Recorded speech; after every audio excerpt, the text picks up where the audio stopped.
The sound of my sister-in-law's ultrasound photo being crumpled echoed across the decorated backyard of the Thompson family home in suburban Denver.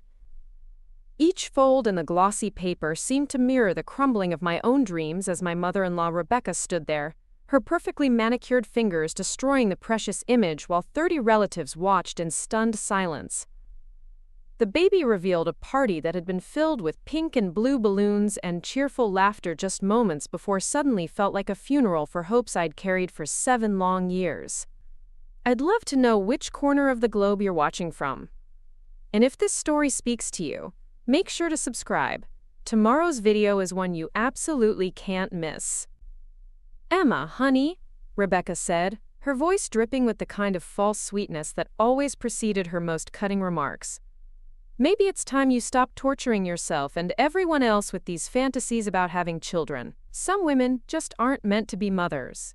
The September afternoon sun that had been warming the beautifully landscaped garden in the affluent Highlands Ranch neighborhood suddenly felt harsh and unforgiving, illuminating every shocked face in the crowd.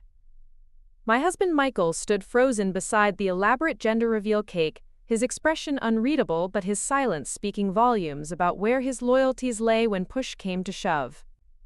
3 months later, I was standing in the marble-floored lobby of Colorado Reproductive Medicine, signing contracts that would change everything I thought I knew about family, determination, and what it meant to fight for the life you actually wanted rather than accepting the limitations others tried to impose on you. But that September afternoon, surrounded by the wreckage of what was supposed to be a celebration, I was just a woman whose deepest pain had been weaponized against her by someone who was supposed to be family. The morning of Rebecca's baby reveal party had started like most Saturdays, in our pristine 2-story colonial home in Littleton. I remember sitting at our granite kitchen island, carefully wrapping the baby gift I'd spent weeks selecting, while Michael read the sports section and drank his coffee from the University of Colorado mug he'd used every morning for the past 8 years. The gift was a handmade quilt I'd commissioned from a local artisan, featuring soft yellows and greens with intricate animal patterns that would work for either a boy or girl. Each stitch in that quilt represented months of hope and careful planning for this moment when Michael's younger sister Sarah would finally reveal the gender of the baby that had taken her exactly 3 months to conceive. 3 months.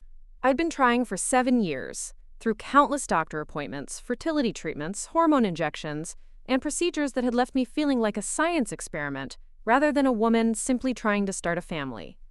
I was 34 years old then, married to Michael Thompson for 8 years, and desperately trying to maintain my sanity while navigating the complex world of fertility treatments that seemed to offer endless hope followed by devastating disappointment. Growing up in a close-knit Irish Catholic family in Colorado Springs, I'd always assumed that having children would be as natural and inevitable as the changing seasons. My mother had 5 children with no complications. My older sister Katie had 3 kids before she turned 30. And even my youngest sister Molly had twin boys just 2 years after her wedding.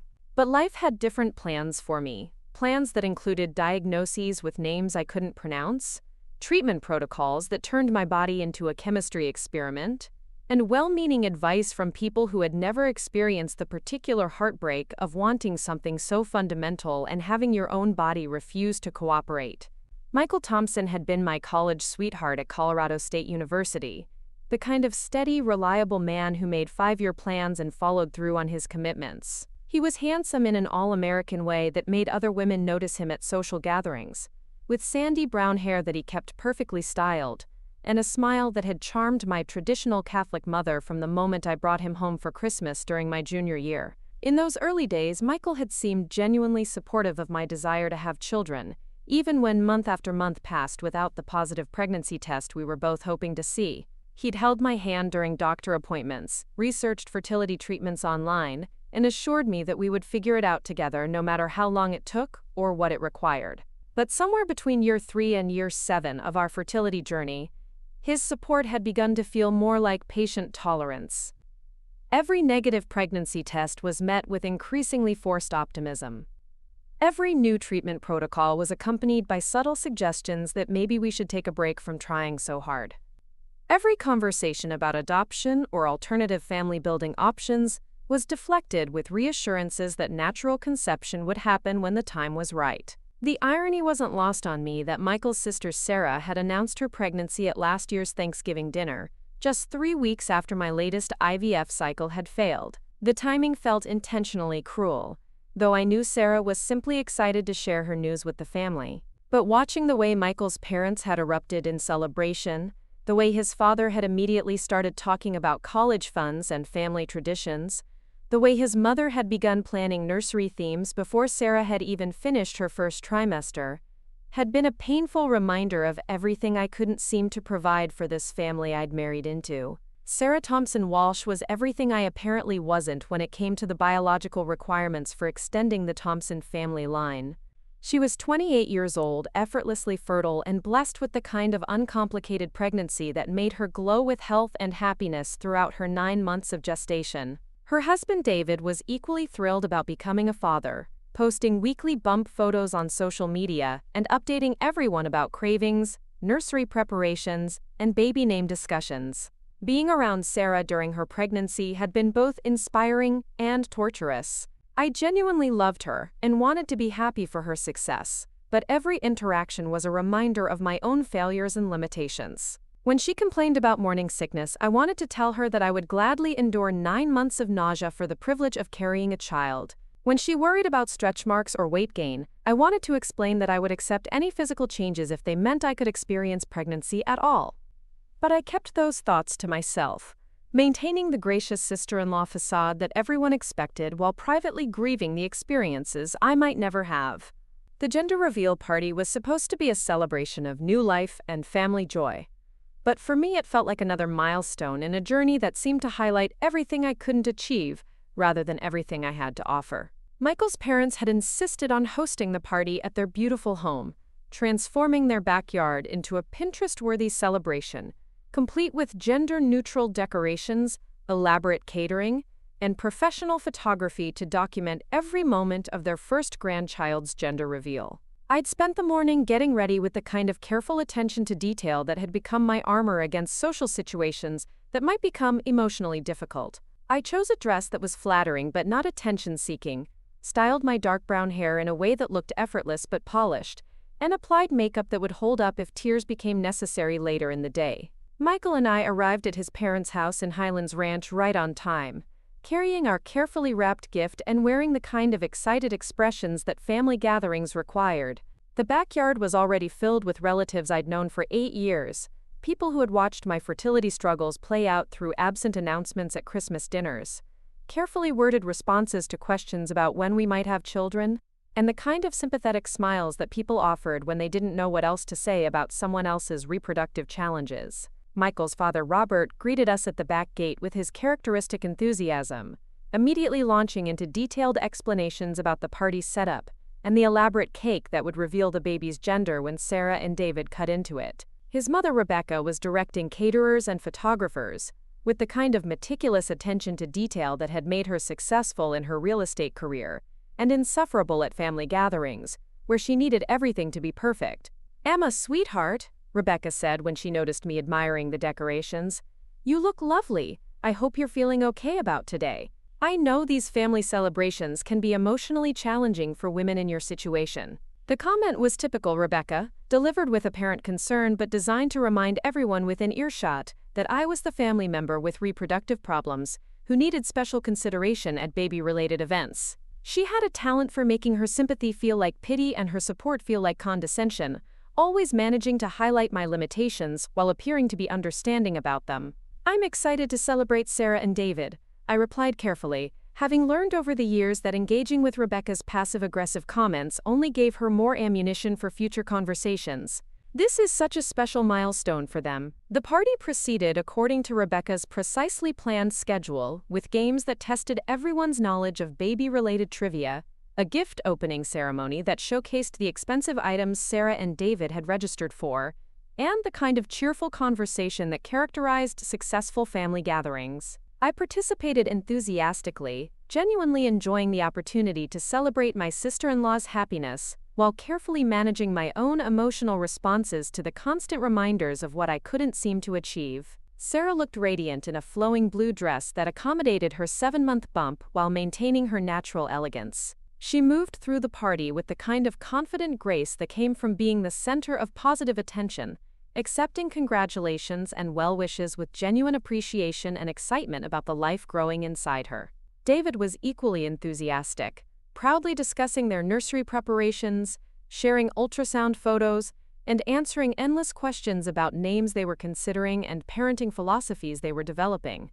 Watching them together reminded me of the excitement Michael and I had shared during our early years of marriage, when we'd assumed that pregnancy was just a matter of timing and trying. The gender reveal moment was scheduled for mid-afternoon, when the September sun would provide perfect lighting for photographs and everyone would be gathered around the elaborately decorated cake table. Sarah and David stood together in front of the assembled crowd, holding a knife decorated with pink and blue ribbons, while Rebecca counted down from 10 with the enthusiasm of someone announcing lottery numbers.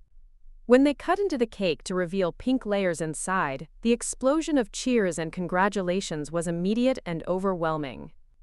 Everyone surged forward to hug Sarah and David, to examine the cake more closely, to take photos that would commemorate this moment of family joy. I joined the celebration, offering genuine congratulations and taking my turn admiring the beautiful pink frosting that announced the arrival of the Thompson family's first granddaughter. That's when Rebecca approached me with what I initially thought was another ultrasound photo to share, perhaps a special image she'd been saving for the gender reveal moment. But as she got closer, I realized she was holding the ultrasound photo I'd brought to the party, the one from my most recent fertility consultation, that showed the endometrial lining thickness that might finally indicate a successful implantation environment. A lot of love and effort went into bringing this story to life. If you're enjoying it, we'd be so grateful if you'd subscribe to our channel. Now back to where we left off. I'd made the mistake of showing the photo to Michael's cousin Jennifer earlier in the party, explaining that our fertility specialist had finally identified some promising indicators that suggested our next IVF cycle might be more successful than previous attempts. Jennifer had seemed genuinely interested and supportive, asking thoughtful questions about the treatment timeline and expressing optimism about our chances. But apparently Jennifer had shared that conversation with Rebecca, who had somehow obtained the ultrasound photo and was now approaching me with the kind of determined expression that usually preceded her most devastating interventions in family dynamics she felt needed to be managed according to her preferences. "Emma," Rebecca said loudly enough for nearby conversations to pause and people to turn their attention toward us, "I think we need to have an honest conversation about these fertility treatments you've been pursuing." The shift in the party's atmosphere was immediate and uncomfortable. The cheerful celebration energy was replaced by the kind of tense attention that people paid to potential family drama, with everyone trying to appear like they weren't listening while obviously hanging on every word. "This really isn't the time or place for that conversation," I replied quietly, hoping to diffuse the situation before it escalated into something that would ruin Sarah's special day. "Actually, I think it's exactly the right time," Rebecca continued, her voice carrying the authority she used when she felt her position as family matriarch was being challenged. "We're here celebrating new life and family growth, and I think it's important to be realistic about what that means for everyone." She held up my ultrasound photo, the black and white image that represented months of hope and careful medical monitoring, and began explaining to the assembled crowd why the measurements and indicators I'd been excited about were actually evidence that my fertility treatments were never going to be successful. 7 years, she announced to relatives who had suddenly stopped their own conversations to pay attention to this unexpected drama. 7 years of treatments and procedures and false hopes, and what do we have to show for it? More disappointment and more strain on everyone who has to watch this cycle repeat itself endlessly. The public nature of her attack was breathtaking in its cruelty. This was a woman who prided herself on social grace and appropriate behavior, who had taught me about Thompson family traditions and expectations, who had welcomed me into their family with apparent warmth and acceptance. But now she was using intimate medical information to humiliate me in front of 30 relatives at what was supposed to be a celebration of family joy. "Some women are meant to be mothers," Rebecca continued, her voice taking on the tone she used when delivering what she considered difficult but necessary truths. "And some women need to accept that their contribution to family life comes in different forms. There's no shame in acknowledging biological limitations, but there is something selfish about continuing to pursue treatments that clearly aren't working, while expecting everyone else to support these increasingly desperate attempts." The silence that followed her words was deafening. I could feel the eyes of Michael's entire extended family on me, waiting to see how I would respond to this public dismantling of my deepest hopes and most private struggles. Some faces showed sympathy, others showed embarrassment at being forced to witness such a personal attack, and a few showed the kind of uncomfortable agreement that suggested Rebecca wasn't the only family member who had been discussing my fertility problems behind my back. Michael stood frozen beside the gender reveal cake, his face cycling through surprise, embarrassment, and something that looked like relief that someone else had finally said what he'd apparently been thinking for months or years. His silence in that moment told me everything I needed to know about where he stood when his mother's opinions conflicted with his wife's dignity. That's when Rebecca took my ultrasound photo and began tearing it into pieces, each rip echoing across the suddenly quiet backyard like a physical assault on everything I'd been working toward for 7 years. The scattered pieces fell to the perfectly manicured lawn like confetti at a celebration I definitely wasn't invited to join. Maybe it's time you stopped torturing yourself and everyone else with these fantasies about having children, she said, her voice carrying clearly to every corner of the party space. Some women just aren't meant to be mothers. The words hit me like a physical blow, reducing 7 years of medical consultations, treatment protocols, hormone injections, and emotional investment to a fantasy that was inconveniencing everyone around me. The woman who had welcomed me into her family 8 years earlier, who had helped plan my wedding and included me in holiday traditions, was now publicly declaring that my deepest desires were unrealistic delusions that needed to be abandoned for everyone's benefit. Standing there surrounded by the pieces of my ultrasound photo, watching 30 relatives process this unexpected drama at what was supposed to be a celebration of new life, I felt something fundamental shift inside me. Some internal mechanism that had been holding me back from fighting for what I wanted finally snapped under the weight of public humiliation and private betrayal. I looked at Rebecca's satisfied expression, at Michael's uncomfortable silence, at the faces of family members who were witnessing the most devastating moment of my reproductive journey, and I realized that the woman who had been trying so hard to fit into their vision of appropriate family behavior was gone forever. In her place was someone who had been pushed too far, humiliated too completely, and was finally ready to fight for the family she wanted rather than accepting the limitations others tried to impose on her dreams. The war for my future children had just begun, and Rebecca Thompson had fired the first shot by destroying my ultrasound photo at her granddaughter's gender reveal party. But as I looked down at the scattered pieces of medical hope littering her perfect lawn, I knew with absolute certainty that she wouldn't be the one to fire the last shot. That honor would belong to me, and it would come in the form of 3 heartbeats that would prove her wrong about everything she thought she knew about what I was capable of achieving. The drive home from the Thompson family gathering felt like traveling through a different universe where everything looked familiar but nothing felt the same. Michael sat behind the wheel of our silver Honda Pilot, his knuckles white as he gripped the steering wheel, while I stared out the passenger window at the Colorado landscape that had suddenly become foreign territory. The silence between us stretched like a chasm that had been years in the making, but was only now becoming impossible to ignore. When we pulled into our driveway in Littleton, I sat frozen in the passenger seat, unable to face the house that had become a museum of failed attempts at family building. The spare bedroom we'd optimistically called the nursery for the first 3 years of our marriage. The pregnancy tests hidden in my bathroom drawer are like evidence of some shameful addiction. The fertility medication filling half our refrigerator like a pharmacy that specialized in broken dreams. "Emma," Michael said finally, his voice carrying the careful tone he'd developed for conversations he didn't want to have. "We need to talk about what happened today." I turned to look at him, really look at him, for the first time in months. The man I'd married 8 years earlier had been confident and decisive, someone who approached challenges with determination and optimism. But the person sitting beside me now looked exhausted and defeated, like someone who had been fighting a war he never wanted to join and was finally ready to surrender. "Talk about what exactly?" I asked, genuinely curious about his perspective on the afternoon's events. "Talk about how your mother humiliated me in front of your entire family? Talk about how you stood there and said nothing while she tore up my medical records? Talk about how she declared that I'm not meant to be a mother while 30 people watched?" Michael's jaw tightened in the way that usually preceded his more diplomatic explanations about why difficult situations weren't as bad as they seemed. "Emma, I know Mom handled things poorly, but maybe she has a point about taking a step back from the treatments. 7 years is a long time, and maybe it's time to consider other options." Other options. The phrase hung between us like a bridge to nowhere, because we both knew that every alternative we'd discussed had been met with resistance, excuses, or outright dismissal.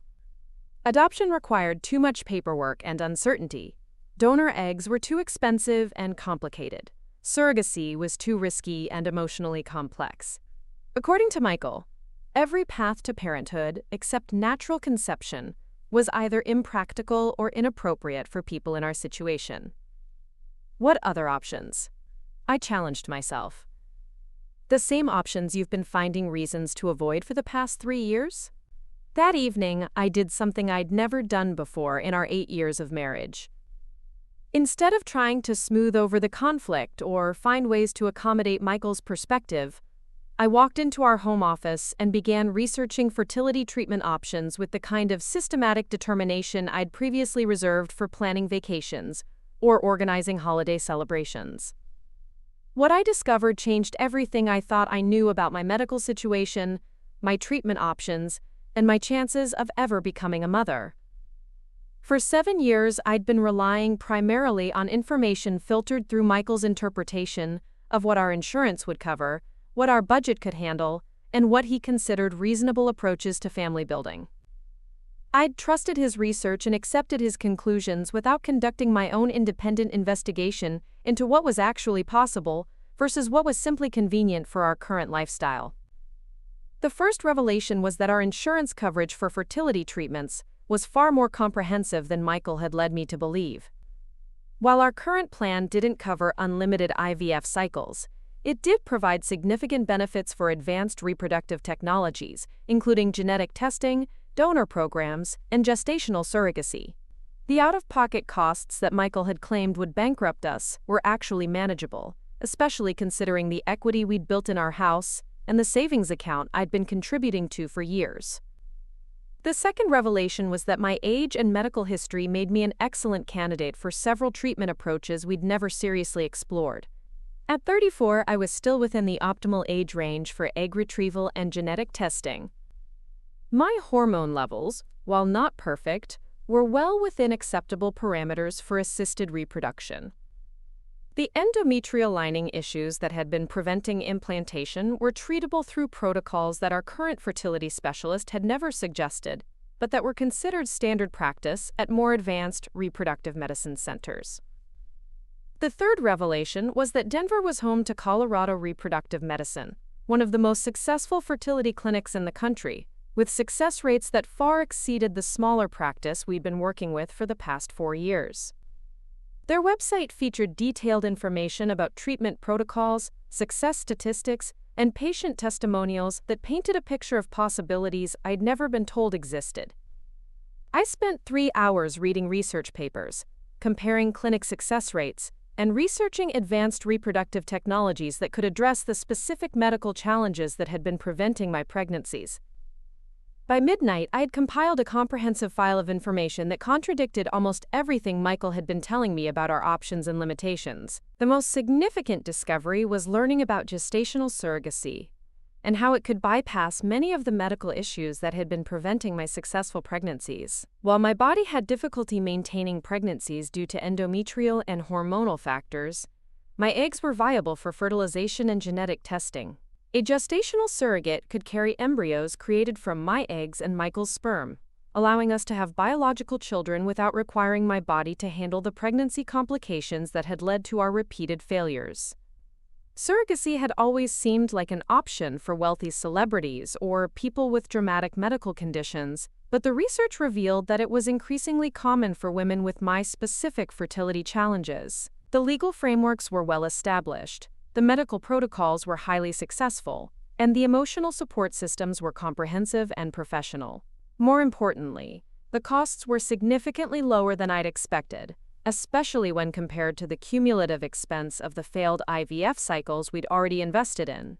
A single surrogacy cycle with genetic testing and comprehensive medical support would cost roughly the same as the 3 failed IVF attempts we'd already completed, but with dramatically higher success rates and lower risk of pregnancy loss. The next morning brought a clarity I hadn't experienced in years, as if the emotional earthquake of the previous day had shifted everything into sharper focus. I woke up alone in our king-sized bed, Michael having spent the night in the guest room after our conversation had ended with him storming out to clear his head at his favorite sports bar. Instead of the anxiety and depression that usually followed family gatherings where my fertility struggles became public topics of discussion, I felt energized and determined. For the first time in 7 years, I had a clear path forward that didn't depend on anyone else's permission or approval. I made coffee in our pristine kitchen and opened my laptop to continue the research that had kept me awake until nearly 2 in the morning. My dining room table was covered with printed articles about gestational surrogacy, success statistics from various fertility clinics, and financial worksheets that outlined the real costs of advanced fertility treatments compared to our actual resources and insurance coverage. The first call I made was to Colorado Reproductive Medicine to schedule a consultation with Dr. Amanda Foster, whose credentials and patient reviews suggested she was exactly the kind of specialist I needed to guide me through the complex process of gestational surrogacy. The earliest available appointment was 3 weeks away, but the scheduler explained that I could begin preliminary testing immediately to expedite the overall treatment timeline. The second call was to my insurance company to verify the benefits information I'd found online and to understand exactly what procedures and medications would be covered under our current plan. The conversation with the benefits specialist revealed that Michael had been either misinformed or deliberately misleading about our coverage limitations. We had substantial benefits for fertility treatments, including coverage for genetic testing, medication, and even partial coverage for gestational surrogacy services. The third call was to my sister Katie in Colorado Springs, the only person in my family who had ever understood the depth of my desire to have children and the impact that fertility struggles had been having on my marriage and mental health. Katie had been my advocate during family gatherings, where well-meaning relatives offered unsolicited advice about relaxation and adoption, and she was the one person I trusted to give me honest feedback about major life decisions. "Emma, I've been waiting for this call since yesterday," Katie said as soon as she heard my voice. "Mom called me last night to tell me what happened at the party, and I've been furious ever since. What Rebecca did was completely unacceptable, and I can't believe Michael just stood there and let it happen. I spent last night researching fertility treatment options," I told her, "and I've discovered that we have way more possibilities than Michael has been telling me about. I think I want to pursue gestational surrogacy." The conversation with Katie lasted 2 hours and covered everything from the practical considerations of advanced fertility treatments to the emotional challenges of making major life decisions without full support from your spouse.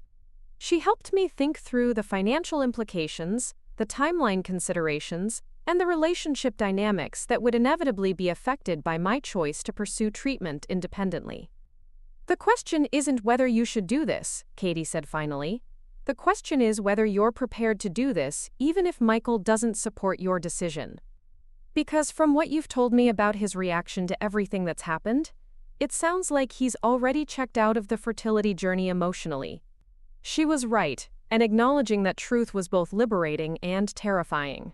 For 7 years, I'd been trying to navigate fertility treatments as a team effort, constantly considering Michael's comfort level, financial concerns, and emotional capacity for disappointment. But somewhere along the way, our team had become a dynamic where I was doing all the hoping and planning while he was managing my expectations and limiting my options. The fourth call was to Rebecca Thompson, a conversation I'd been dreading but knew was necessary if I was going to move forward with any kind of family peace. I needed to understand whether her attack at the gender reveal party represented her genuine beliefs about my fitness for motherhood or whether it was an emotional outburst that could be addressed through honest conversation. "Emma, sweetheart," Rebecca said when she heard my voice, her tone carrying the false warmth she used when she was preparing to double down on controversial positions. "I hope you understand that what I said yesterday came from a place of love and concern. I hate seeing you put yourself through this emotional roller coaster when there are so many other ways you could contribute to our family." The conversation confirmed what I'd suspected during her public attack. Rebecca genuinely believed that my fertility struggles were evidence of some fundamental inadequacy that should disqualify me from pursuing motherhood through any means.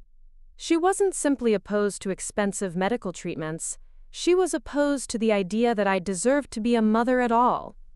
"I want you to know that I'm going to continue pursuing fertility treatments," I told her directly. "And I'm going to explore options like gestational surrogacy that might be more successful than the approaches we've tried so far." The silence that followed was long enough for me to understand that Rebecca viewed my determination as a direct challenge to her authority over family decisions and reproductive expectations. When she finally responded, her voice had dropped the pretense of maternal concern. "Emma, I think you're making a mistake that's going to cause problems for everyone in this family. Michael has been patient with your obsession for years, but there comes a point where pursuing unrealistic goals starts to look selfish and destructive. Then it's fortunate that my reproductive choices aren't subject to family committee approval," I replied, surprising myself with how calm and confident I sounded. After ending the call with Rebecca, I sat in our dining room surrounded by fertility research and financial planning documents, understanding that I was approaching a point of no return. The woman who had spent 7 years trying to accommodate everyone else's opinions about her family-building choices was disappearing, replaced by someone who was ready to fight for what she wanted, regardless of who approved or disapproved. Michael returned home that evening with flowers from the grocery store and takeout from the Thai restaurant, where we'd had our first date 8 years earlier. His standard approach to smoothing over conflicts that had gotten more heated than he intended was to appeal to nostalgia in hope that romantic gestures could substitute for honest conversation about fundamental disagreements. He found me in the dining room working on my laptop, surrounded by printed research about gestational surrogacy and financial planning spreadsheets that outlined the real costs of advanced fertility treatments.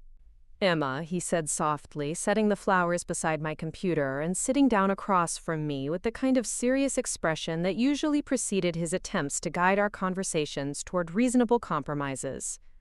"I brought dinner. I thought we could talk about everything that's been happening." "I've been doing some research," I said, closing my laptop and turning to face him directly.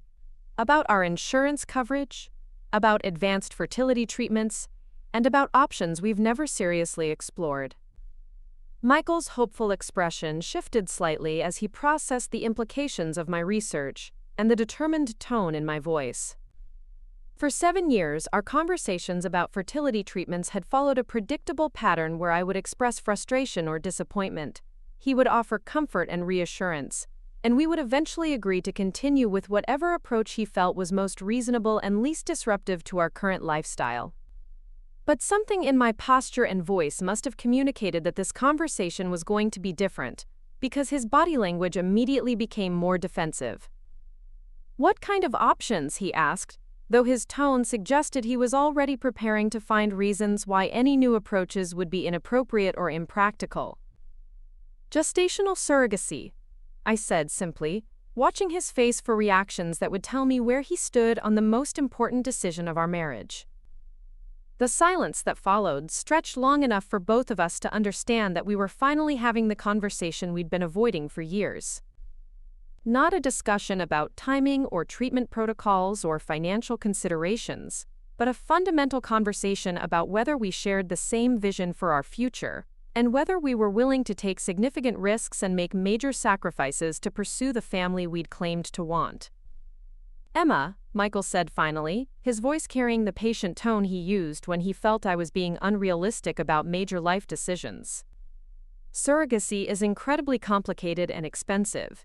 It involves legal contracts and medical procedures and emotional relationships with strangers. Are you sure you're ready for that level of complexity?" "I'm sure that I'm ready to pursue every viable option for having the children we've been trying to have for 7 years, I replied. "And I'm sure that I'm not willing to give up just because your mother thinks I should accept that some women aren't meant to be mothers." The reference to his mother's attack at the gender reveal party caused Michael's expression to shift from diplomatic concern to uncomfortable defensiveness. He clearly understood that his failure to support me during Rebecca's public humiliation had created a crisis in our marriage that couldn't be resolved through flowers and Thai takeout. "My mother was out of line yesterday," he said carefully, But that doesn't mean we should make major decisions based on emotional reactions to family drama. This isn't an emotional reaction to family drama, I said firmly. This is a carefully researched decision based on medical information and treatment options that we've never properly explored. I have appointments scheduled with specialists who can help us understand whether gestational surrogacy might be successful for our specific situation. Michael stared at me across our dining room table, and I could see him processing the reality that I was moving forward with or without his enthusiastic support. For the first time in our 8-year marriage, I was making major decisions based on my own research and judgment, rather than seeking his permission or approval. "What if I'm not ready for something that complex?" he asked, and I could hear genuine vulnerability in his voice alongside the resistance. "Then I guess we'll need to have a conversation about whether we want the same things from our marriage," I replied, recognizing that the words marked a fundamental shift in how I was willing to approach our relationship dynamics. The woman who had spent 7 years trying to manage Michael's comfort level with fertility treatments while sacrificing her own needs and desires was finally ready to prioritize her own dreams, even if it meant risking everything she'd thought she wanted from her marriage. The war for my future family was entering a new phase, and this time I would be fighting on my own terms rather than accepting the limitations others tried to impose on what I was capable of achieving. The waiting room at Colorado Reproductive Medicine felt like entering a different universe, where hope was a carefully managed medical commodity, rather than the desperate emotion that had been consuming my life for 7 years. The sleek downtown Denver facility buzzed with the kind of professional efficiency that spoke of advanced technology and sophisticated treatment protocols, a stark contrast to the small suburban clinic where I'd been spinning my wheels for the past 4 years. Dr. Amanda Foster was nothing like the paternalistic fertility specialist who had been managing my case with increasingly pessimistic assessments and limited treatment options. She was a woman in her early 40s with the kind of confident competence that came from successfully helping thousands of patients navigate complex reproductive challenges. More importantly, she listened to my complete medical history without interrupting to explain why my expectations were unrealistic or my timeline was too aggressive. "Your previous treatment approach has been unnecessarily conservative," Dr. Foster said after reviewing 7 years of medical records I'd requested from my former clinic. "Based on your age, hormone levels, and specific fertility factors, you're an excellent candidate for gestational surrogacy with genetic testing. The endometrial issues that have been preventing successful implantation in your body wouldn't affect embryo development in a gestational carrier." The consultation lasted 2 hours and covered everything from medical protocols and success statistics to legal considerations and emotional support resources. By the time I left her office, I had a comprehensive treatment plan that addressed the specific medical challenges that had been causing my repeated pregnancy failures, while providing realistic timelines and cost projections for achieving a successful pregnancy through surrogacy. The plan required 3 months of preparation, including genetic counseling, legal consultations, and extensive medical testing for both Michael and me. The egg retrieval and fertilization process would take approximately 6 weeks, followed by genetic testing that could identify the healthiest embryos for transfer to a gestational carrier. If everything proceeded according to schedule, I could be matched with a surrogate and begin the transfer process within 6 months. The timeline felt both impossibly long and amazingly short. After 7 years of failed attempts and increasing desperation, 6 months seemed like an eternity. But compared to the open-ended uncertainty that had characterized my previous fertility treatments, having a concrete plan with measurable milestones felt like finally seeing land after years of floating in the ocean. The first major obstacle emerged before I even made it home from the consultation. Michael called while I was driving back to Littleton, his voice carrying the kind of forced casualness that meant he was about to deliver news I wouldn't want to hear. "Emma, I've been thinking about what we discussed last night," he said, "and I think we should probably slow down and consider all our options before committing to something as complex as surrogacy." The conversation revealed that Michael had spent his day researching surrogacy from an entirely different perspective than mine. While I'd been learning about medical protocols and success rates, he'd been reading about legal complications, relationship conflicts, and emotional challenges that could arise when involving third parties in family building. His research had focused on worst-case scenarios and cautionary tales rather than success stories and standard practices. I found several articles about surrogacy arrangements that ended in legal battles, Michael explained as I pulled into our driveway. And some of the emotional aspects seem really complicated. What if the surrogate changes her mind about giving up the baby? What if she doesn't take care of herself properly during the pregnancy? What if we don't like her as a person, but we're stuck in a legal contract with her? The questions revealed how fundamentally different our approaches had become to major life decisions. Where I saw challenges that could be managed through careful planning and professional guidance CE, Michael saw insurmountable risks that justified avoiding the entire endeavor. His research had been designed to confirm his existing reluctance rather than genuinely exploring whether surrogacy could be successful for our specific situation. That evening, I tried a different approach to gaining Michael's support by focusing on the practical advantages of gestational surrogacy over continued attempts at natural conception or traditional IVF. I'd prepared a comprehensive presentation that included success statistics, cost comparisons, and timeline projections that demonstrated why surrogacy represented our best chance of actually having the children we'd been trying to conceive for 7 years. Look at these numbers, I said, spreading medical research across our dining room table. Dr. Foster's clinic has a 78% success rate for gestational surrogacy with genetic testing. That's more than double the success rate for IVF in women my age, and it eliminates most of the medical factors that have been preventing my pregnancies. Michael studied the documents with the kind of careful attention he brought to real estate contracts, but I could see skepticism in his expression even as he acknowledged the impressive statistics. "These numbers look good on paper," he said finally, "but they don't account for all the variables that could go wrong. What if the surrogate has a miscarriage?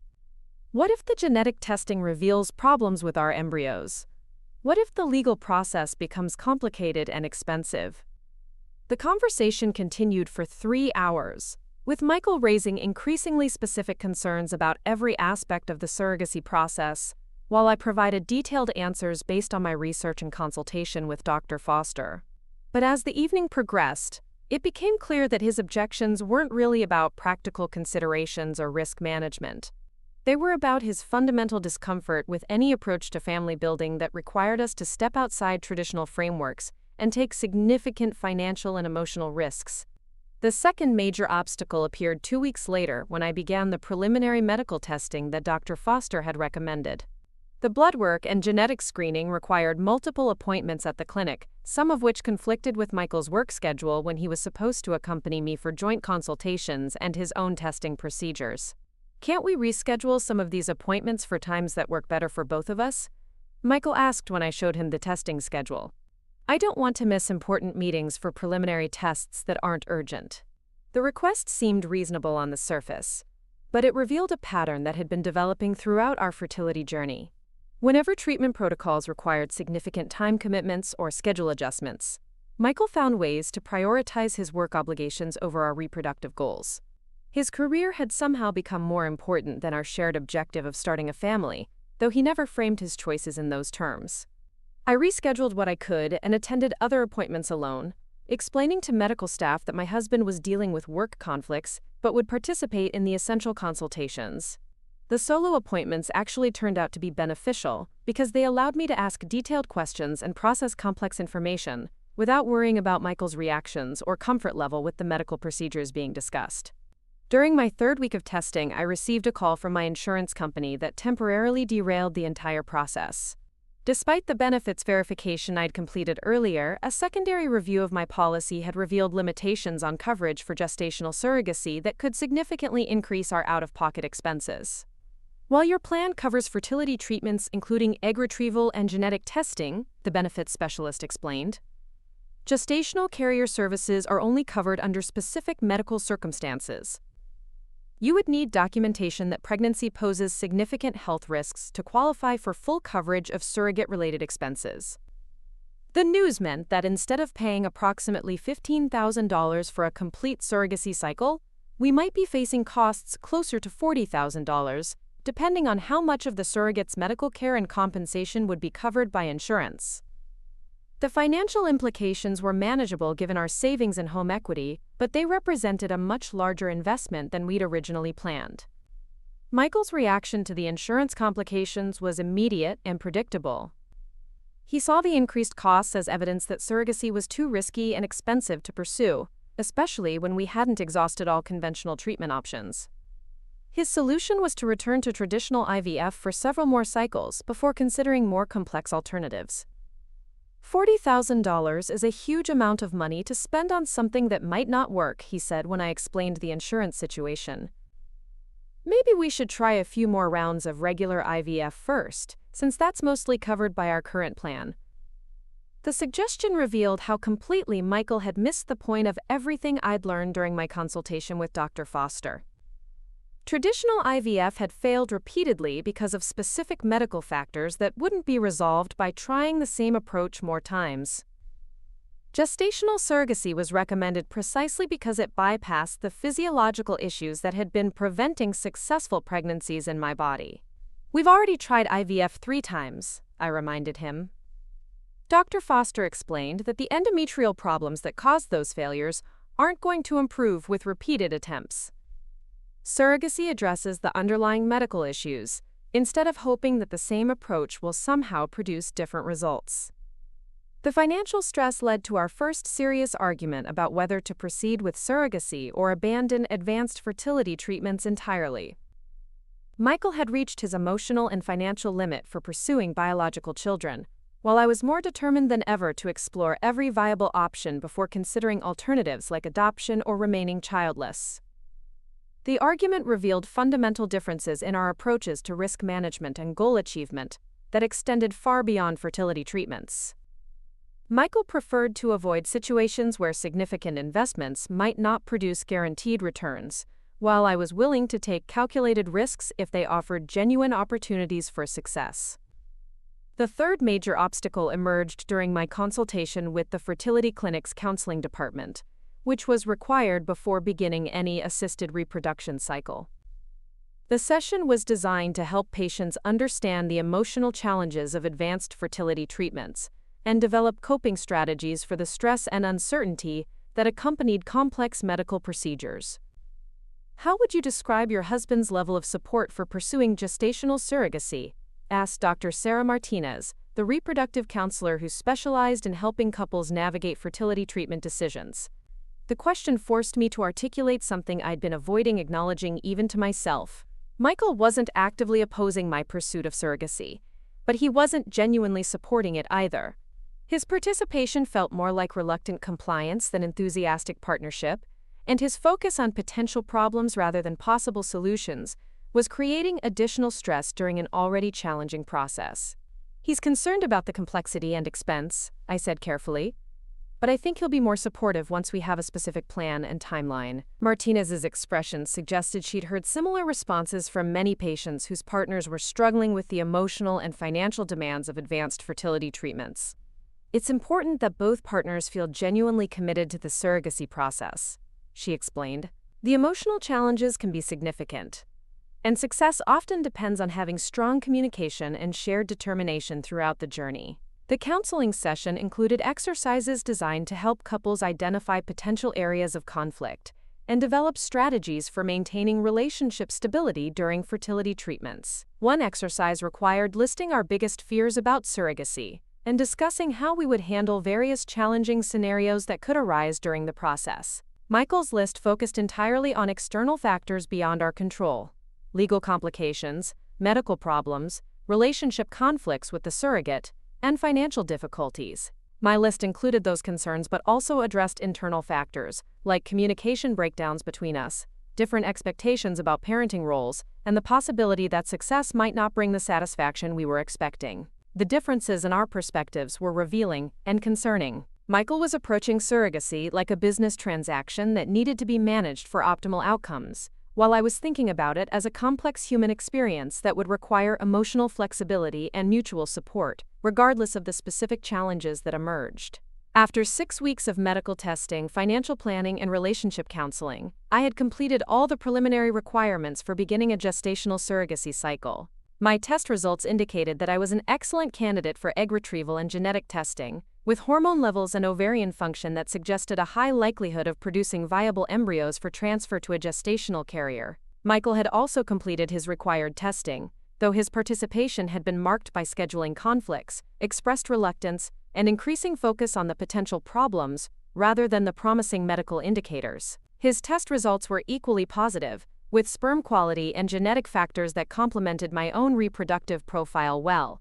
Dr. Foster scheduled a joint consultation to review our test results and finalize the treatment protocol that would guide our surrogacy cycle. The appointment was scheduled for a Thursday afternoon in November, exactly 2 months after the gender reveal party where Rebecca had declared that I would never be a mother. The night before our consultation, Michael and I had the most honest conversation we'd shared since beginning the surrogacy process. He acknowledged that his reluctance wasn't really about practical concerns or financial considerations, but about his fear that we were pursuing something that might fundamentally change our relationship in ways he couldn't predict or control.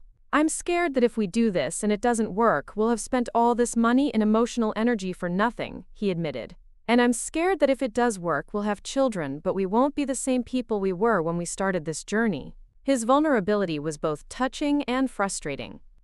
After 7 years of fertility struggles, we were already different people than we'd been when we started trying to have children. The question wasn't whether the process would change us, but whether we would allow it to change us in ways that brought us closer together or drove us further apart. "We're not the same people we were 7 years ago anyway," I replied. "The question is whether we want to keep trying to build the family we've always talked about wanting, or whether we want to accept that some dreams are too complicated to pursue." The conversation ended without resolution, but with a clearer understanding of what we were both risking by moving forward with surrogacy. Michael was risking financial security and emotional comfort. I was risking the possibility that he would never fully support our children if they came to us through a process he'd never genuinely embraced. Walking into Dr. Foster's office the next afternoon, I knew that we were approaching a decision point that would determine not just whether we would have children, but whether our marriage would survive the process of trying to build the family we'd claimed to want for nearly a decade. The joint consultation with Dr. Foster marked the beginning of what I would later recognize as the most transformative period of my life. Michael sat beside me in the plush conference room overlooking downtown Denver, his posture rigid with the kind of controlled tension that preceded major decisions he'd rather avoid. But for the first time in 7 years of fertility treatments, I felt genuinely optimistic about our chances of success, rather than desperately hopeful that this attempt might be different from all the others. "Your test results are exceptional," Dr. Foster announced, spreading detailed lab reports across her mahogany conference table. "Emma, your egg quality and hormone levels indicate excellent potential for multiple viable embryos. Michael, your genetic screening shows no hereditary concerns, and your fertility parameters are well above average for men your age." She walked us through a comprehensive analysis that painted the clearest picture I'd ever received about our reproductive potential. Unlike the previous specialists who had focused on what wasn't working in my body, Dr. Foster explained exactly how gestational surrogacy would bypass the medical obstacles that had been preventing our success while maximizing our chances of achieving a healthy pregnancy. "Based on your specific medical profile, I'm recommending an aggressive egg retrieval protocol that should yield 15 to 20 mature eggs," she continued. "With genetic testing, we typically see 8 to 12 viable embryos from a harvest of that size. The transfer success rate with our most experienced gestational carriers is 85% for patients in your age range with your fertility factors." The numbers were dramatically better than anything we'd been offered through conventional treatments. More importantly, Dr. Foster's confidence was infectious in a way that made the entire process feel achievable rather than desperate. She discussed timelines and protocols with the matter-of-fact competence of someone who had guided hundreds of couples through successful surrogacy journeys. Michael asked detailed questions about legal protections, medical monitoring, and contingency plans for various scenarios that could complicate the process. His concerns were thoughtful and legitimate, but I could see him gradually relaxing as Dr. Foster provided comprehensive answers that addressed his worries about risk management and outcome control. "The legal framework for gestational surrogacy in Colorado is among the most robust in the country," she explained. "Our clinic works exclusively with reproductive attorneys who specialize in these arrangements, and all contracts are structured to protect both intended parents and gestational carriers throughout the process." By the end of the 2-hour consultation, we had committed to beginning the egg retrieval cycle in January, giving us 6 weeks to complete the legal documentation and psychological evaluations required before starting medical procedures. Dr. Foster's staff scheduled a series of follow-up appointments that would guide us through each phase of the process, from hormone injections and monitoring visits to embryo transfer coordination with our future gestational carrier. Walking out of Colorado Reproductive Medicine that afternoon, I felt like a different person than the woman who had been publicly humiliated at Sarah's gender reveal party just 2 months earlier. Instead of feeling helpless and dependent on other people's opinions about my reproductive choices, I was actively managing a sophisticated medical process with clear milestones and realistic success projections. The transformation wasn't just about having a better treatment plan. It was about finally working with medical professionals who treated my desire for children as a legitimate goal worth pursuing, rather than an unrealistic expectation that needed to be managed downward. Dr. Foster and her team approached surrogacy with the same professional competence that other specialists brought to cancer treatment or cardiac surgery. Serious medicine for serious patients with serious goals. Michael's mood had shifted noticeably during the consultation, and he seemed genuinely excited about our prospects for the first time in years. The drive home was filled with animated discussion about names we might consider, nursery themes we wanted to explore, and practical preparations we needed to make for the possibility that we might actually have a baby within the next year. "I'm sorry I've been so resistant to this whole process," Michael said as we pulled into our driveway. "I was scared about all the things that could go wrong, but Dr. Foster makes it sound much more manageable than I expected." The apology was welcome, but I was cautious about assuming that his momentary enthusiasm would translate into sustained support through the challenging months ahead. 7 years of fertility struggles had taught me that initial optimism often faded when treatments became complicated or expensive or emotionally demanding. The next 6 weeks required completing a series of legal and psychological evaluations that felt like preparing for adoption rather than medical treatment. We met with reproductive attorneys who explained our rights and responsibilities as intended parents, completed psychological assessments that evaluated our readiness for the emotional challenges of surrogacy, and attended orientation sessions that introduced us to the clinic's network of experienced gestational carriers. The legal consultation was particularly eye-opening because it revealed how thoroughly regulated and professional the surrogacy industry had become. Our attorney, Jennifer Walsh, specialized exclusively in reproductive law and had facilitated over 300 surrogacy arrangements without a single legal dispute reaching court litigation. The horror stories you read about surrogacy usually involve informal arrangements between friends or family members who didn't use proper legal documentation, Jennifer explained. When you work through established medical clinics with experienced attorneys, the legal protections are comprehensive and the success rate for smooth relationships is over 90%. She walked us through a standard gestational carrier agreement that addressed everything from medical decision-making and lifestyle requirements to financial arrangements and communication expectations. The contract was detailed but fair, providing clear guidelines for all parties while protecting everyone's interests throughout the pregnancy process. The psychological evaluation was conducted by Dr. Rachel Green, a specialist in reproductive psychology who had worked with the clinic for over 10 years. Her assessment was designed to ensure that we understood the emotional complexities of surrogacy and had realistic expectations about the relationship dynamics that would develop with our gestational carrier. Many intended parents underestimate how emotionally complex it can be to have someone else carry your biological child, Dr. Green explained during our joint session. Success often depends on finding the right balance between involvement and boundaries, between gratitude and independence. The evaluation included individual sessions where Michael and I separately discussed our motivations for pursuing surrogacy, our fears about the process, and our expectations for the relationship with our gestational carrier. The sessions were therapeutic in ways I hadn't expected, providing opportunities to process 7 years of fertility struggles and clarify what we actually wanted from the experience of becoming parents. During my individual session, Dr. Green asked probing questions about how the fertility journey had affected my marriage and my sense of self-worth.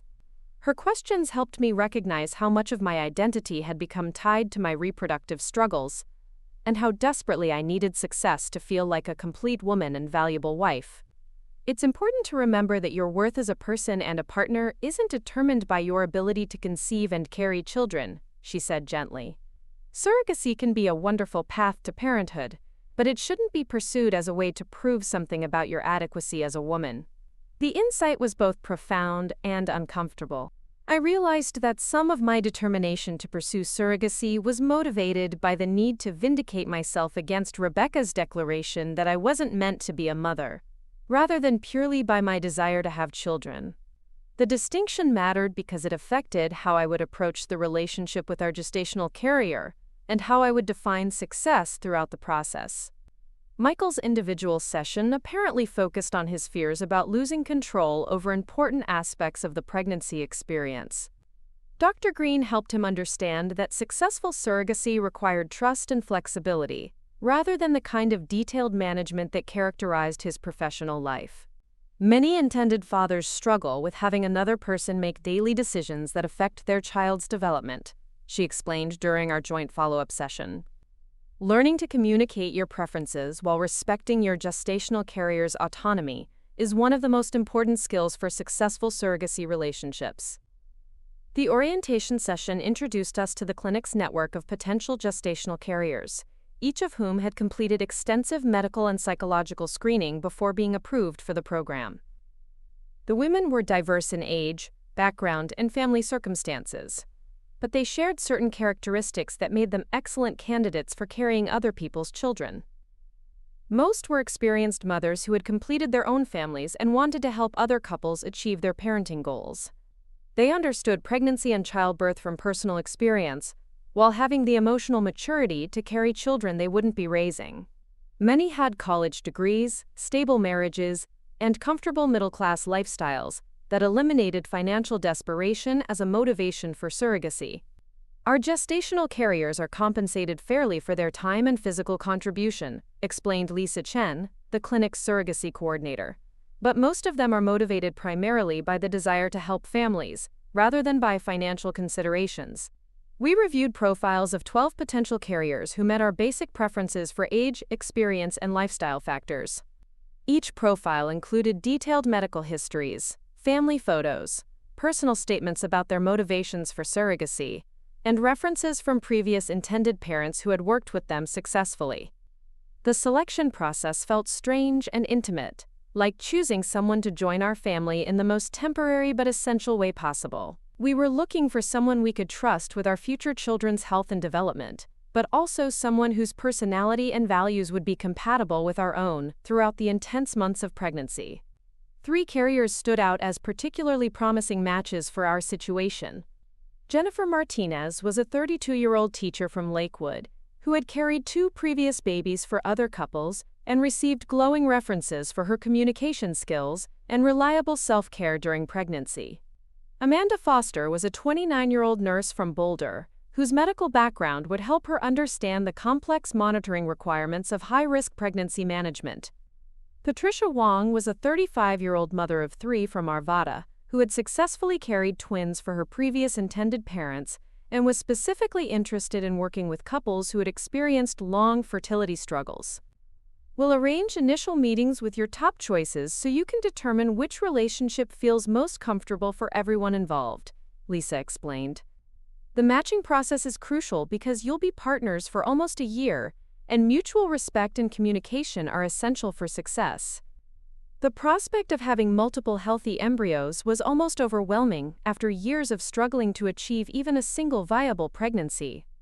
We were potentially looking at enough genetic material to give Jennifer several children through gestational surrogacy, a level of reproductive success that had seemed impossible just 6 months earlier.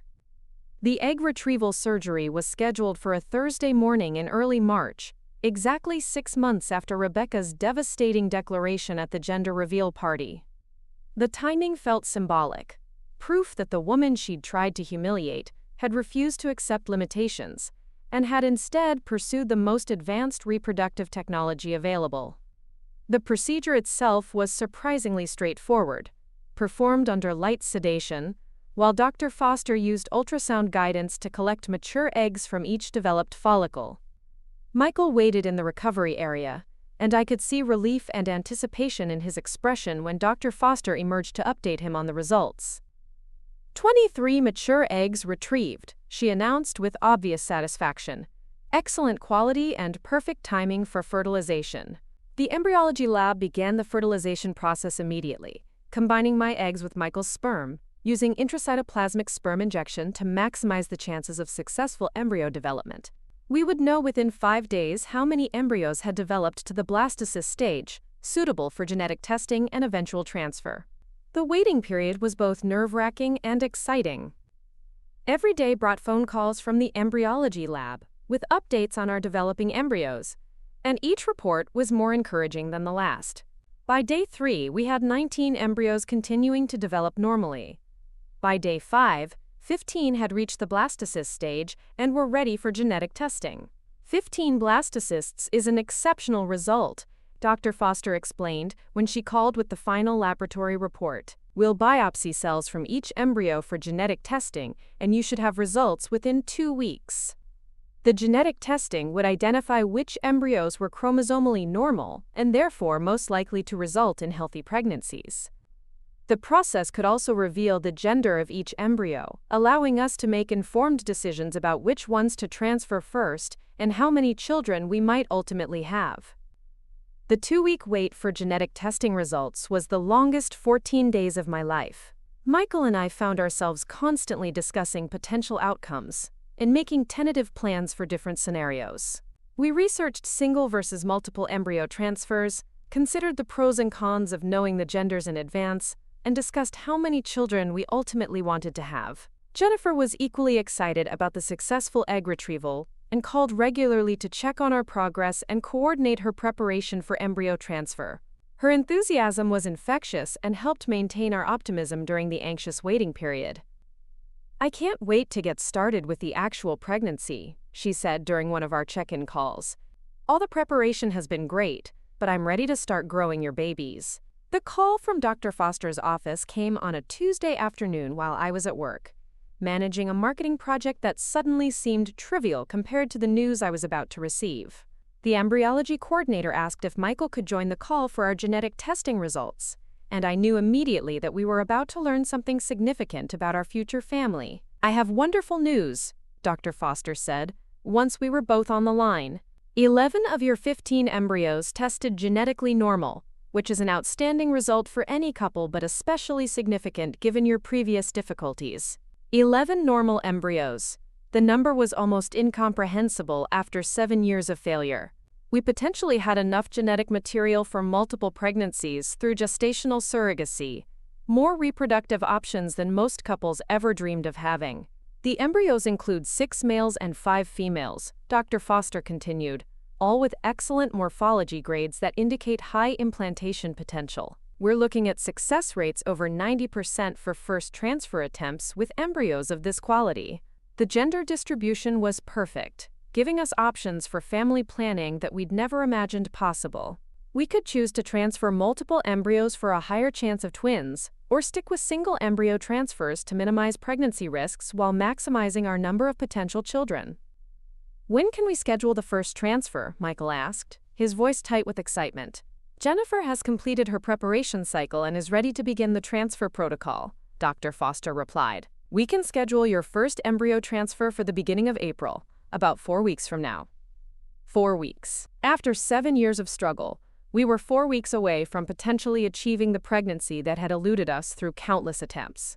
The timeline felt both impossibly short and unbearably long. The conversation with Dr. Foster lasted another hour as we discussed transfer strategy, pregnancy monitoring protocols, and contingency plans for various scenarios. She recommended transferring 2 embryos for our first attempt, explaining that the slightly increased risk of twins was offset by the higher probability of achieving pregnancy on the first try. "Given your history of pregnancy difficulties, I want to maximize your chances of success with this first transfer," she explained. 2 high-quality embryos give us the best probability of pregnancy while maintaining acceptable risks for both Jennifer and the babies. The prospect of twins was thrilling and terrifying. After wanting just 1 baby for so long, the possibility of having 2 children simultaneously felt like winning the reproductive lottery. But it also meant increased medical risks and practical challenges that we'd never seriously considered. That evening, Michael and I celebrated with dinner at our favorite restaurant, toasting our successful embryo creation with sparkling water instead of wine. The mood was festive but surreal, as if we were celebrating something that hadn't quite happened yet but suddenly felt inevitable. "I can't believe we're actually going to be parents," Michael said, his voice filled with wonder and disbelief. "After everything we've been through, it almost doesn't seem real." "It's real," I replied, thinking about the 11 embryos frozen at the clinic that represented our future children. In 4 weeks, Jennifer is going to be pregnant with our babies. The statement hung in the air between us, loaded with 7 years of hope and disappointment and desperate longing. We were finally approaching the finish line of our fertility journey, but we were also entering uncharted territory that would test our relationship and our readiness for parenthood in ways we couldn't yet imagine. The woman who had been told she would never be a mother was about to prove exactly how wrong her critics had been. But more importantly, she was about to discover what it meant to build the family she'd always wanted on her own terms, regardless of what anyone else thought was possible or appropriate for someone in her situation. Rebecca Thompson's cruel prediction was about to be spectacularly disproven by the very woman she'd tried to humiliate into giving up her dreams. The embryo transfer took place on a crisp April morning that felt charged with possibility. Jennifer arrived at the clinic wearing a comfortable sweater, and the kind of serene expression that came from someone who had done this before and understood exactly what was about to happen. Michael and I sat in the preparation room, watching the embryology team thaw our 2 highest-quality embryos, while Dr. Foster explained the transfer procedure with the calm confidence of someone who had overseen thousands of successful pregnancies. "These are beautiful embryos," Dr. Foster said, showing us microscopic images of the 2 blastocysts that would hopefully become our children. "Perfect expansion, excellent cell structure, and optimal genetic profiles.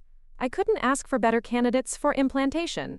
The transfer itself was surprisingly simple and quick, performed while we watched on an ultrasound monitor that showed the precise placement of our embryos in Jennifer's uterine cavity. The moment when those tiny cells entered the space where they would hopefully grow into our babies felt sacred and surreal, the culmination of 7 years of struggle condensed into a 15-minute medical procedure. "Transfer complete," Dr. Foster announced with satisfaction. "Now we wait 2 weeks for the pregnancy test." Jennifer rested for an hour after the procedure while Michael and I sat beside her, all of us processing the magnitude of what had just occurred. For the first time in 7 years, we had viable embryos in an optimal environment for development. The waiting that had always felt hopeless now felt pregnant with genuine possibility. "I have a really good feeling about this," Jennifer said as she prepared to leave the clinic. "Everything went perfectly, and I can already sense that something special is happening." The 2-week wait between transfer and pregnancy test was simultaneously the longest and shortest 14 days of my life. Jennifer followed her post-transfer protocols religiously, avoiding strenuous activity while maintaining her normal routine as much as possible. We texted daily but tried to avoid obsessing over every potential symptom or sign. Michael threw himself into practical preparations for potential parenthood, researching cribs and car seats with the same methodical attention he brought to real estate transactions. His excitement was infectious and helped distract me from the anxiety that threatened to overwhelm my rational understanding that we'd done everything possible to ensure success. "What if it doesn't work?" I asked him one evening as we assembled a list of baby items we might need. "It's going to work," he replied with the confidence I'd been hoping to hear from him for years. "We have the best embryos, the best surrogate, and the best medical team. Everything is aligned for success this time." The pregnancy test was scheduled for a Thursday morning, exactly 14 days after transfer. Jennifer would have blood drawn at the clinic's lab, and we would receive results by phone that afternoon. The waiting felt interminable, each hour stretching like elastic, until I thought I might snap from the tension. Dr. Foster called at 3:47 p.m. while I was sitting in my car outside my office building, unable to concentrate on work while waiting for news that would determine our entire future.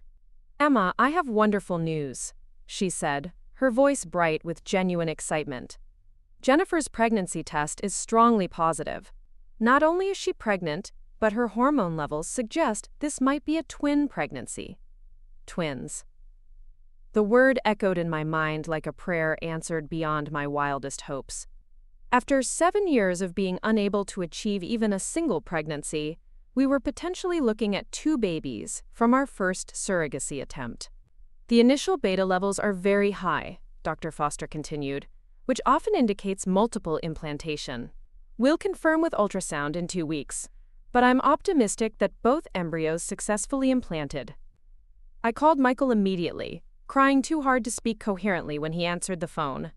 The relief and joy and vindication crashed over me in waves that left me sobbing in my car while trying to explain that we were finally, actually, genuinely pregnant. "Both embryos?" Michael asked, his voice tight with disbelief. "We're having twins? We won't know for sure until the ultrasound," I managed to say through my tears. "But Dr. Foster thinks it's very likely."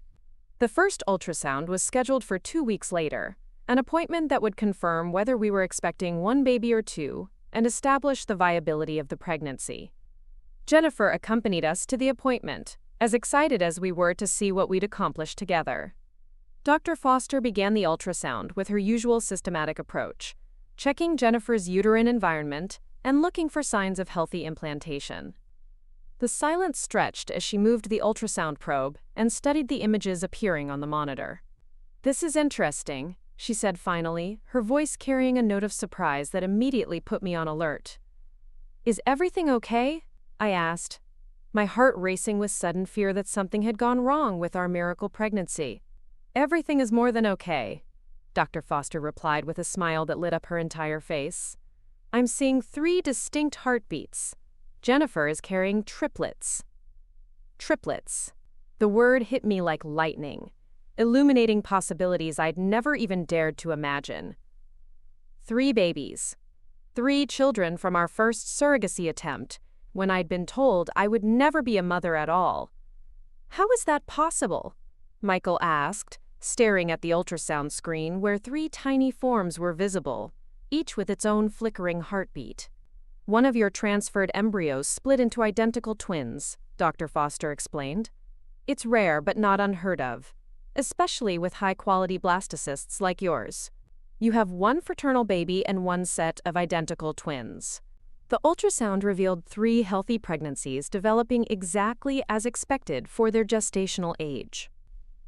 Jennifer's body was responding beautifully to the multiple pregnancy, with no signs of complications or concerns about her ability to carry 3 babies to term. "This is going to be a high-risk pregnancy due to the multiples," Dr. Foster explained. "But Jennifer is in excellent health and has optimal conditions for carrying triplets safely. We'll monitor closely and adjust protocols as needed." Jennifer was beaming as she watched the ultrasound images of the 3 babies she was carrying for us. Her enthusiasm for the unexpected development was immediate and reassuring. "This is amazing," she said, squeezing my hand as we watched our children's heartbeats on the monitor.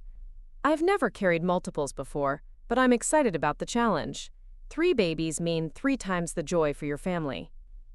The drive home from that ultrasound appointment felt like traveling through a dream world, where everything I'd ever wanted had suddenly become not just possible, but abundant beyond imagination. 3 children from 1 pregnancy cycle, when Rebecca Thompson had declared that I would never have even 1 baby. Dive in. The irony was delicious and profound. The woman who had publicly humiliated me for pursuing fertility treatments was about to become grandmother to 3 children, conceived through the most advanced reproductive technology available. The daughter-in-law she'd dismissed as not meant for motherhood was carrying more Thompson family genetic material than anyone else in the current generation. Michael was practically giddy with excitement as we processed the news. His transformation from reluctant participant to enthusiastic father was complete, and his joy was infectious in a way that made me fall in love with him all over again. "We're going to need a bigger car," he said, laughing as he calculated the practical implications of 3 infants. "And a bigger house. And about 50% more of everything we thought we needed." The practical challenges were significant, but manageable. Our financial planning had focused on the costs of surrogacy and raising 1 child, but we had sufficient resources to accommodate 3 babies if we made strategic adjustments to our lifestyle and spending priorities. More importantly, we had 9 remaining embryos frozen at the clinic, meaning our family-building options extended far beyond these first 3 children. We could potentially have 6 or 7 children through gestational surrogacy if we chose to use all our genetic material, creating the large family I'd always dreamed of but never thought possible. The news about triplets spread through our families like wildfire, generating reactions that ranged from ecstatic celebration to stunned disbelief. My parents were overjoyed, having watched my fertility struggles with helpless sympathy for years. My sister Katie cried when I called to tell her the news, understanding better than anyone how desperately I'd wanted this success. 3 babies, she kept repeating. Emma, you're having 3 babies. After everything you've been through, you're getting the biggest family blessing imaginable. Michael's family's reaction was more complex, particularly from his parents, who had been skeptical about our pursuit of expensive fertility treatments. His father, Robert, was genuinely excited about becoming grandfather to 3 children simultaneously, but his mother, Rebecca's response was more subdued. "That's wonderful news," Rebecca said when Michael called to tell her about the triplets, but her tone suggested she was still processing the implications of my spectacular reproductive success. "I hope Jennifer stays healthy throughout the pregnancy." The conversation was polite but strained, lacking the enthusiasm that typically characterized Rebecca's response to family announcements. I suspected she was struggling to reconcile her previous declarations about my unsuitability for motherhood with the reality that I was about to deliver 3 Thompson grandchildren through advanced medical intervention. Sarah and David were thrilled about their cousins-to-be, especially since Sarah's own pregnancy had resulted in complications that might prevent her from having additional children. The prospect of 3 new babies in the family was exciting for everyone, except the woman who had tried to convince me that pursuing children was a futile exercise in self-torture. The pregnancy progressed beautifully throughout the spring and summer, with Jennifer maintaining excellent health while carrying 3 babies who were developing perfectly, according to all medical measurements. Weekly monitoring appointments showed consistent growth and no signs of the complications that often affected multiple pregnancies. Jennifer's positive attitude and professional approach to prenatal care made the experience collaborative and joyful rather than stressful and anxiety-provoking. She included us in every appointment, shared regular updates about how she was feeling, and welcomed our involvement in decisions about nutrition, exercise, and lifestyle management. "These babies are so active," she told us, during one monitoring visit. "I can feel all 3 of them moving around, and they seem to be having conversations with each other already."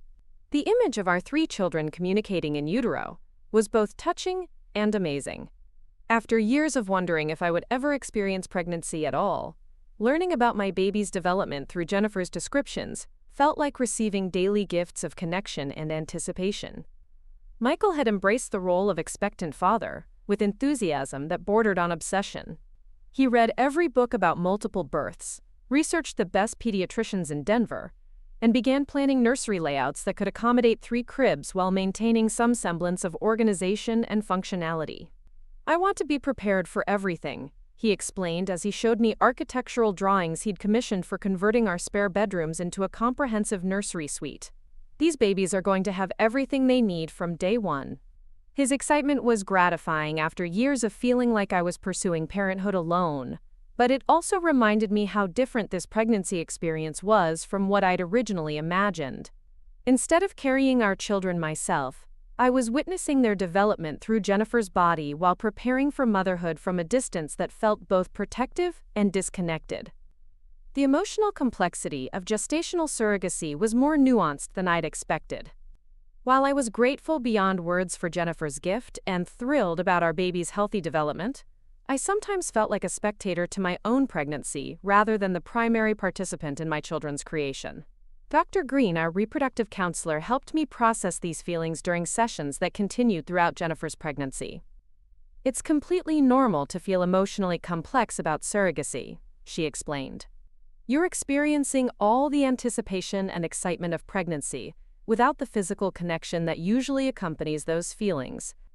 Learning to be grateful while also grieving what you're missing is part of the surrogacy journey." Her insights helped me appreciate the unique nature of our path to parenthood rather than focusing on what was different from traditional pregnancy experiences. We were building our family through collaboration and medical innovation, creating children who would be living proof that determination and advanced technology could overcome biological limitations that had once seemed insurmountable. As Jennifer entered her 3rd trimester carrying our 3 healthy babies, I began to understand that we weren't just approaching the end of our fertility journey. We were approaching the beginning of a life that would be fundamentally different from anything I'd ever imagined possible when Rebecca Thompson had declared that some women just weren't meant to be mothers. The woman she'd tried to humiliate into giving up her dreams was about to become mother to 3 children conceived through the most sophisticated reproductive medicine available.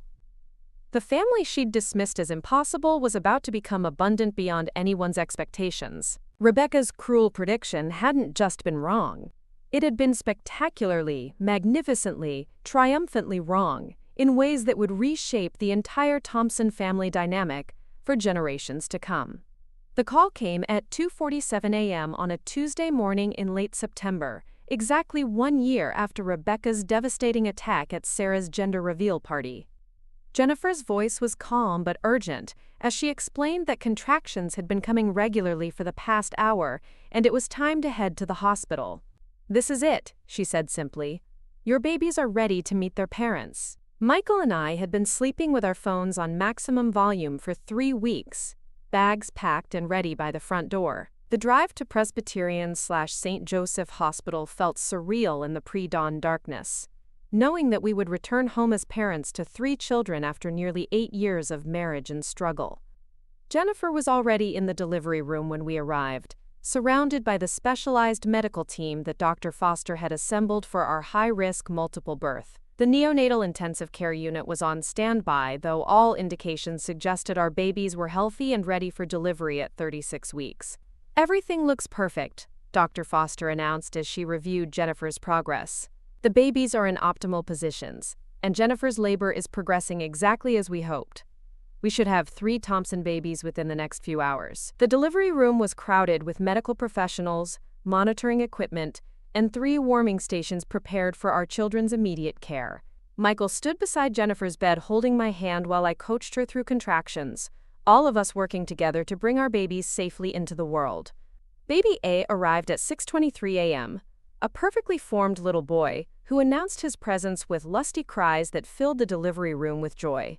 Dr. Foster placed him briefly on Jennifer's chest before transferring him to the medical team for evaluation and initial care. 5 pounds 3 ounces, the neonatal nurse announced. Excellent muscle tone and respiratory function. He's absolutely beautiful. Baby B followed 12 minutes later, an identical twin who was slightly smaller but equally healthy and vocal about his dramatic entrance into the world. The medical team worked efficiently to ensure both boys were stable while preparing for the delivery of their sister.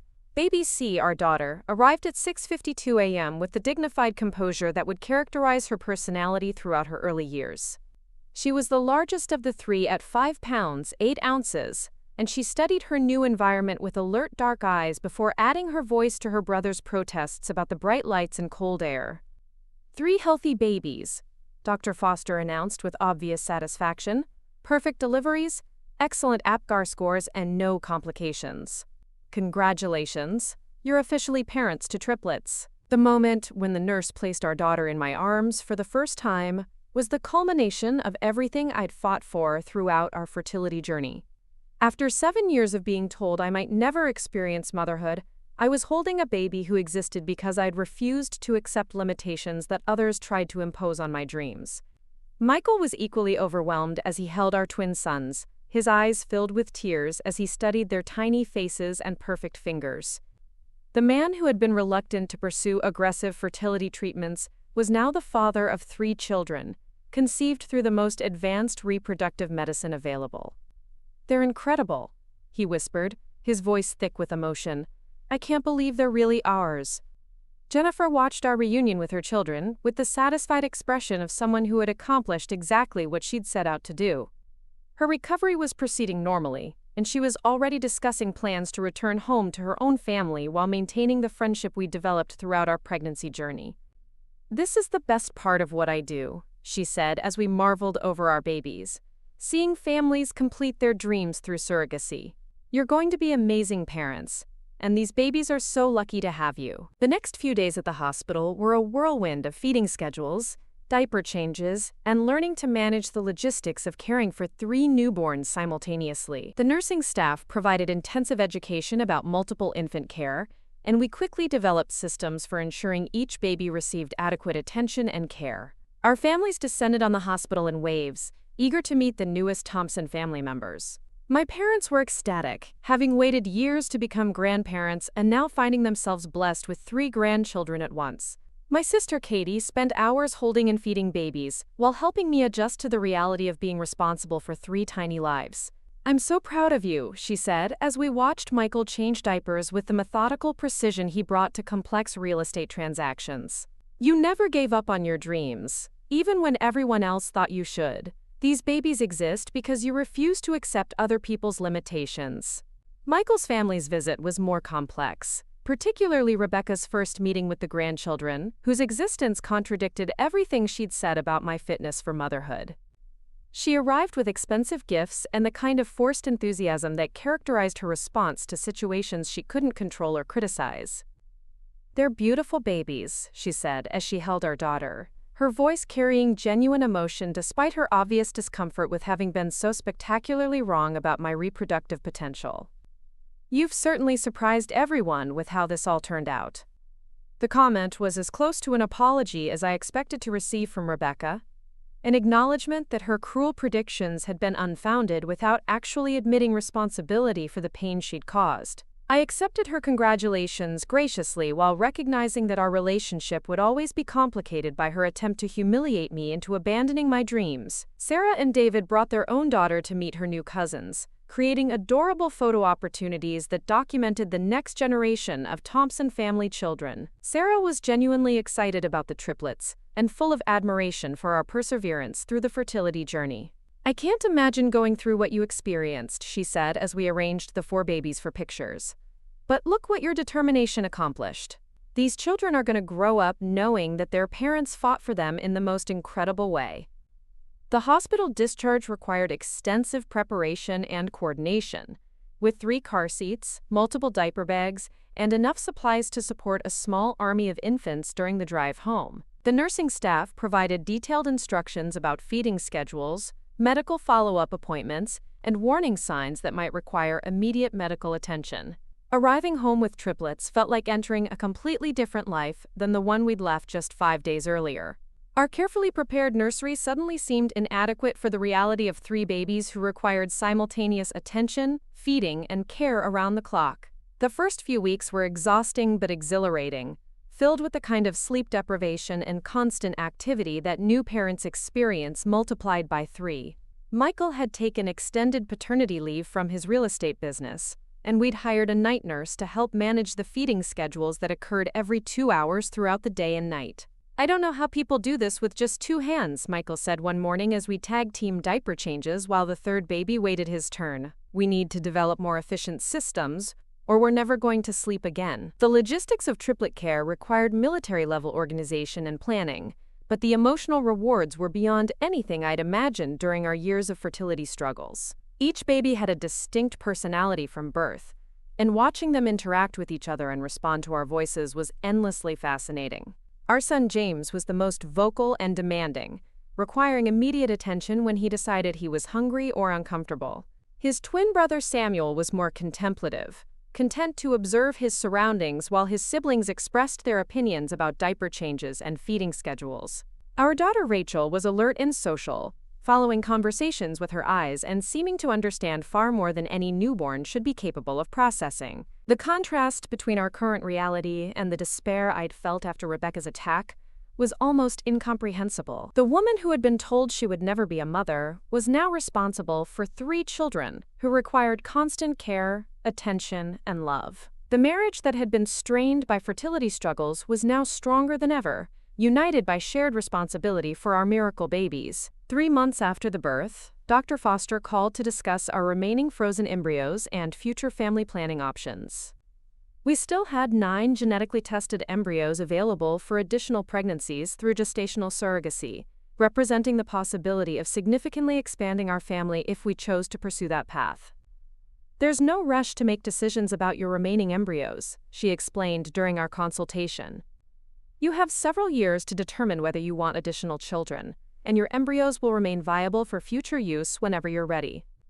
The conversation about future children felt surreal when we were still adjusting to life with 3 infants, but it was also exciting to know that our family-building options remained abundant. We could potentially have 6 or 7 children through gestational surrogacy, creating the large family I'd always dreamed of but never thought achievable.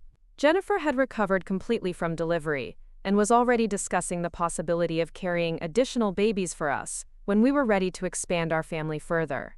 Her enthusiasm for our success and willingness to continue our partnership was both touching and reassuring. "These 3 were just the beginning," she said during one of her visits to meet the babies she'd carried. "When you're ready for more children, I'll be honored to help you grow your family again." 6 months after bringing our triplets home, I received an unexpected phone call that brought our journey full circle in the most satisfying way possible. Rebecca Thompson was calling to ask for my help with a delicate family situation that required exactly the kind of expertise I'd developed through our fertility struggles. Michael's cousin Jennifer, the same woman who had expressed interest in my business at that devastating gender reveal party, was struggling with her own fertility challenges and needed guidance about advanced reproductive options. Rebecca wanted to know if I would be willing to share information about our surrogacy experience and perhaps provide referrals to the medical professionals who had helped us succeed. "I know this might seem ironic given what I said last year," Rebecca began carefully, "but Jennifer is desperate for help, and you're the only person in our family who understands these complex medical treatments."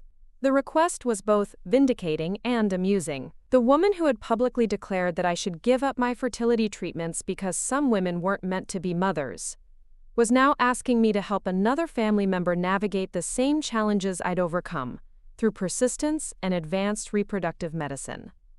"I'd be happy to help Jennifer," I replied, choosing grace over the satisfaction of pointing out the irony. "Dr. Foster's clinic has helped many families achieve their dreams, and I can provide all the referral information Jennifer needs." The conversation led to a series of consultations where I shared detailed information about gestational surrogacy, genetic testing, and the emotional challenges of advanced fertility treatments. Jennifer was grateful for the guidance and ultimately pursued a successful IVF cycle that resulted in twins conceived through donor eggs. "I don't know what I would have done without your help," she said after announcing her pregnancy. "Rebecca told me that you'd become an expert on these treatments, and your advice made all the difference in helping us choose the right approach." The role reversal was complete. The woman who had been humiliated for pursuing fertility treatments had become the family expert on reproductive medicine, helping other relatives achieve their parenting goals through the same advanced technologies that had created our own children. As our triplets approached their first birthday, Michael and I began seriously discussing whether to pursue additional pregnancies using our remaining embryos. The experience of parenting multiples had been challenging but incredibly rewarding, and we were both interested in giving our children siblings while we were young enough to manage the physical demands of large family care. "What do you think about trying for 2 more babies?" Michael asked one evening as we watched our 3 toddlers play together in their nursery. "We have such beautiful embryos remaining, and Jennifer has offered to carry them again whenever we're ready." The prospect of 5 children under 3 years old was both thrilling and terrifying, but it also represented the ultimate vindication of my refusal to accept the limitations others had tried to impose on my reproductive choices. Instead of the childless future Rebecca had predicted, we were building a family that would require a larger house, a bigger car, and enough energy to manage the beautiful chaos of multiple young children. "I think we should do it," I replied, watching our daughter Rachel toddle toward her brothers with the determined expression that characterized her approach to everything. "These children exist because we refuse to give up on our dreams. Why should we stop now when we have the opportunity to give them siblings and continue building the family we always wanted?" The decision to pursue additional pregnancies felt like the natural conclusion to our fertility journey, proof that the woman who had been told she would never be a mother was actually destined to be the mother of many children conceived through determination, advanced medical technology, and refusal to accept other people's assessments of what was possible. Our story has become a testament to the power of persistence, the value of advanced reproductive medicine, and the importance of fighting for your dreams regardless of who thinks they're unrealistic or inappropriate. The babies sleeping in our nursery were living proof that some predictions are meant to be spectacularly, magnificently wrong. Rebecca Thompson's cruel declaration that I would never be a mother had become the motivation for creating a family larger and more abundant than she'd ever imagined possible. The woman she'd tried to humiliate had become the most successful mother in the Thompson family history, and our children would grow up knowing that they existed because their parents refused to accept limitations that others tried to impose on their love and determination. The legacy of that devastating afternoon at the gender reveal party wasn't humiliation and defeat. It was 3 beautiful children sleeping peacefully in their cribs, with the possibility of more siblings growing from the love and science that had proven that some women are not just meant to be mothers, they're meant to be mothers to many children, achieved through whatever means necessary to make their dreams come true. Looking for more? We've got 2 amazing stories ready for you right on screen. If this one touched you, these are absolutely worth your time. Click to watch them now. And hey, subscribe and hit that bell to never miss our latest uploads.